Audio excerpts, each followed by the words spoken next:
kronolojik sıranın biraz dışına çıkıp özel bir bölüm yapmak istedim. Diğer motoruma torpil yapmak istedim açıkçası. İlk videoda bir yorum vardı. Üstü başı kromla kaplı motosiklet yapmamalarının sebebini açıklamaya çalışmıştı biri. Yapmıyorlarmış. Yapıyorlarmış. Üstü başı kromla kaplı motor. Bugün Royal Enfield özel bölüm yapacağım. Royal Enfield'ın tarihine, günümüze gelişine biraz bakmak istiyorum.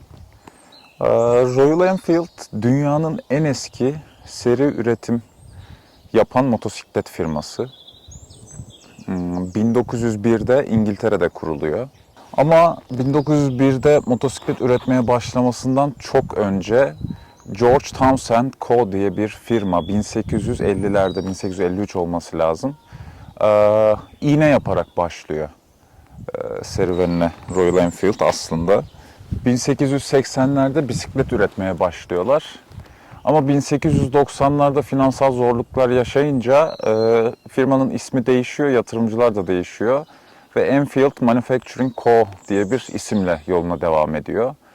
İğne fabrikası olarak açıldıktan sonra bisiklet yapıyorlar.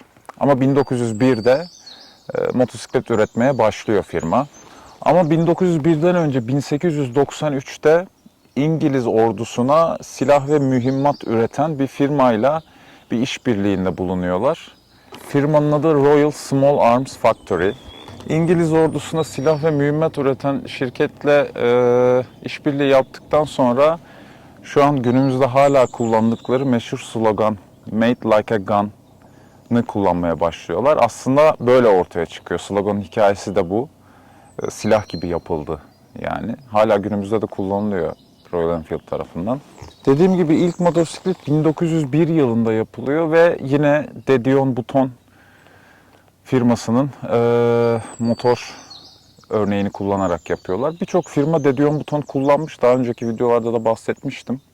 Başlangıçta sadece bisiklet şasisine motor ekleyerek yapılırken yavaş yavaş modernize edilmeye başlanıyor motosikletler.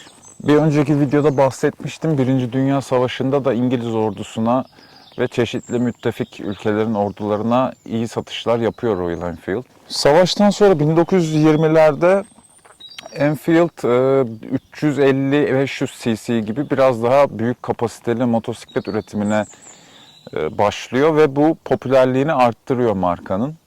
Çok kısa bir dönem otomotiv sektörüne de girmeye çalışsalar da bu başarısızlıkla sonuçlanıyor ve ondan vazgeçiyorlar. Motosiklet üretmeye devam ediyorlar. 4 zamanlı 500 cc motosiklet üretiyor Royal Enfield bu dönem 1920'lerde.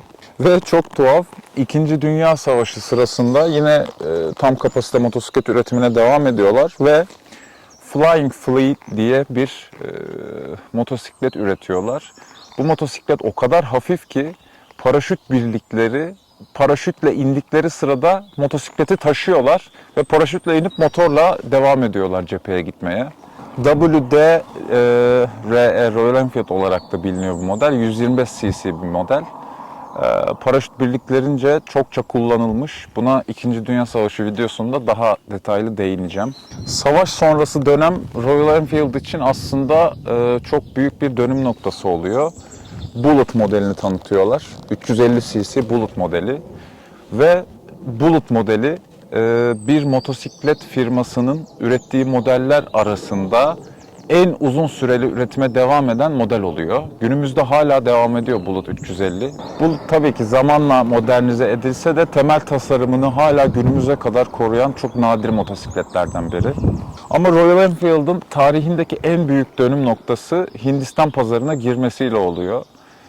İngiliz bir firma olan Royal Enfield 1955 yılında Hint pazarına giriyor ve Hint ordusuna ve polisine motosiklet satıyor. Bullet modelini, Bullet 350 modelini 800 tane satıyorlar ve Royal Enfield'ın kaderi aslında ondan sonra değişiyor. Bu anlaşmayla beraber Hindistan'da Enfield India diye bir firma kuruluyor. Bir fabrika daha kuruyorlar ve hız kesmeden Bullet 350 üretmeye devam ediyor bu fabrika. Yani ordu, polis ve daha sonra vatandaşlar bu motosikletten o kadar memnun kalıyorlar ki 1900 yani yaklaşık 100 senedir hala üretilmeye devam ediliyor Bullet.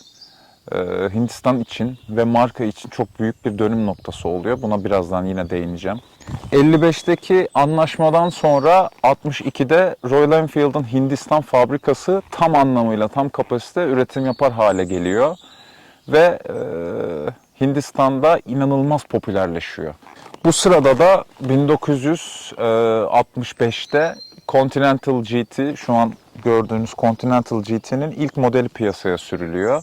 250 cc olarak İngiltere'deki fabrikadan ama.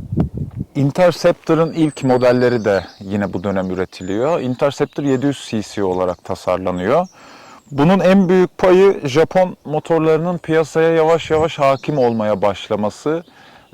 Rekabet etmeye çalışıyor Royal Enfield bununla ve 700 cc Interceptor'ı daha çok Amerikan ve Avrupa pazarı için daha tırnak içinde büyük motorlar yapma amacıyla üretiyorlar. Ama o dönem, buna yine konusu gelince değineceğim, Japon motosikletlerle çok da baş edemiyorlar açıkçası.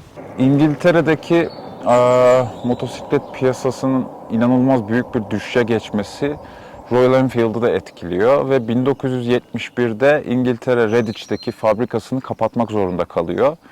Ama Hindistan'daki fabrika üretime tam gaz devam ediyor. Özellikle Bullet üretmeye tam gaz devam ediyorlar. Yani 1971'den itibaren Royal Enfield'ın İngiltere ayağı ortadan kalkıyor açıkçası. Yani fabrika tamamen kapanıyor ve üretime Hindistan'dan devam ediyorlar tamamen. Kuruluşu İngiliz olsa da denebilirse 1971'den itibaren tam anlamıyla bir Hint markası oluyor Royal Enfield. 80'lerin sonu, ortası, 90'lar başı gibi Hindistan'da da motosiklet piyasası yükselişe geçiyor. İşte Bajaj, Hero gibi firmalar doğuyor ve biliyorsunuz ülkemizde de var bunlar. Dominar, Pulsar vesaire gibi modeller. Royal Enfield'da da iyi rakipler oluyorlar ama tabii ki baş edemiyorlar. Yani Hindistan'da bir numara hep Royal Enfield oluyor. Ve yine bu dönemde şirket Hintli bir firma olan Eicher Motors tarafından satın alınıyor ve tamamen Hindistan markası haline geliyor. Eicher Motors da Royal Enfield'ın büyümesi konusunda inanılmaz yatırımlar yapıyor ve yeni modeller üretilmeye başlanıyor. 2000'li yıllardan, milenyumdan sonra Royal Enfield iyice artık global pazara açılmaya karar veriyor ve agresif bir tutumla çok daha fazla ülkeye açılma hedeflerini ortaya koymaya çalışıyorlar. 2009'da Bullett'ın, meşhur Bullett'ın daha modern versiyonu diyebileceğimiz Klasik 350 ve Klasik 500 modelleri tanıtılıyor. 2022'de Hunter 350 modeli tanıtılıyor. Ve Hunter 350 Hindistan'da Bullett'tan sonra en çok satan ikinci motosiklet modeli oluyor. Yani Royal Enfield'ın Bullet modeli Hindistan'da her zaman bir numara. Ama ikinci de Hunter 350 oluyor. 2016'da ise ilk kez tarihinde biraz daha farklı bir kulvara girerek Adventure Touring diyebileceğimiz Himalayan'ı piyasaya sürüyor Royal Enfield ve tasarımcısı, ilk videolarda bahsetmiştim, Pierre Turblanche. Birçok iyi motosiklet tasarlayan bir tasarımcı. Farklı bir kulvara giriyorlar yani dolayısıyla 2016'da. 2023'te Himalayan'ı işte navigasyon, sıvı soğutma vesaire gibi özelliklerle daha modernize ederek Himalayan'ın yeni bir modelini piyasaya sürüyorlar. Ve Royal Enfield'ın şu anki en güçlü bloklara sahip modelleri tanıtılıyor. Interceptor ve Continental GT modelleri. Aslında 60'lardaki tasarımlarına yine sadık kalıyorlar. Daha güçlü bir motor bloğu ve daha modern özelliklerle piyasaya sürüyorlar bu iki modeli, Interceptor ve Continental GT'yi. İkisi de aynı motor bloğuna sahip.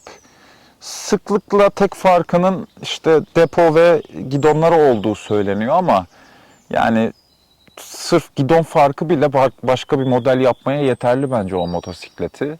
İşte Interceptor'a Retro Cruiser diyebiliriz. Continental GT tam Coffee Racer tarzında tasarlanıyor. Ben de Royal Enfield'ın zaten en çok bu özelliğini seviyorum.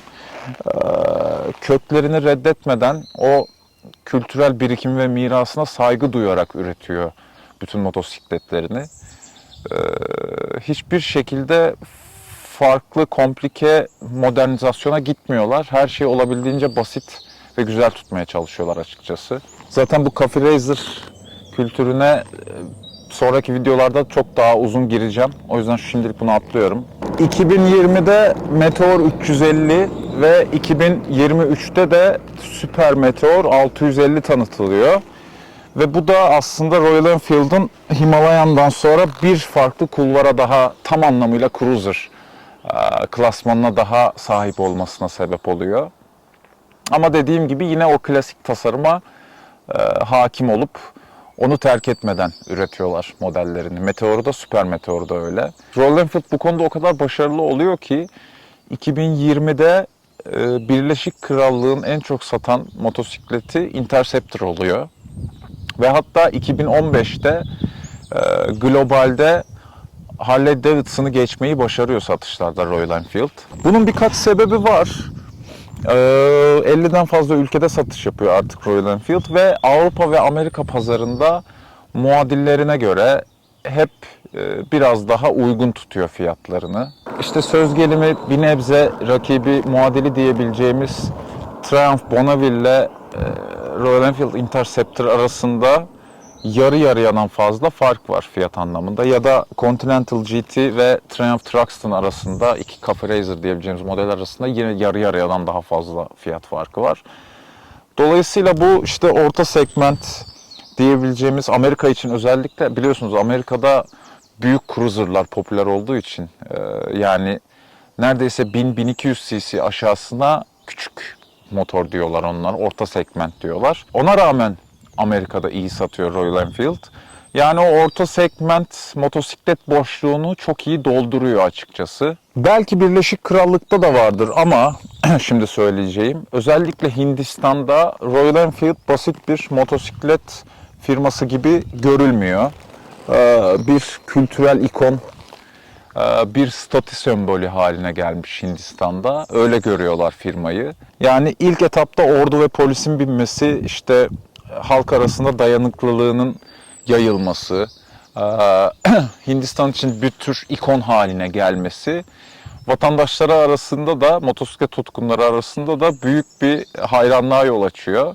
Hatta bir belgeselde görmüştüm. Bir motosiklet duyduklarında motosiklet geliyor demezlermiş, Bullet geliyor derlermiş. O kadar büyük bir kültürel koda sahip yani Hindistan'da. Ben de bundan sonra bu motorumla yapmayı düşünüyorum çekimleri. Özellikle işte neden krom yapılmıyordan kastım birazcık da buydu. Alüminyum ve krom yapılmıyordan kastım. Bana yorumlarda yapılmadığı söylenmişti ama gayet de yapıldığını görüyoruz buradan. Kısacası Royal Enfield ülkemize de girdi. Ben çok daha uzun süreli var olacağını düşünüyorum global anlamda. Çünkü o kültürel birikimini, kültürel mirasını hiçbir zaman reddetmiyor. Ona sahip çıkarak ilerliyor. Videoyu da Royal Enfield'ın meşhur sloganıyla bitirebiliriz. Made like a gun, goes like a bullet.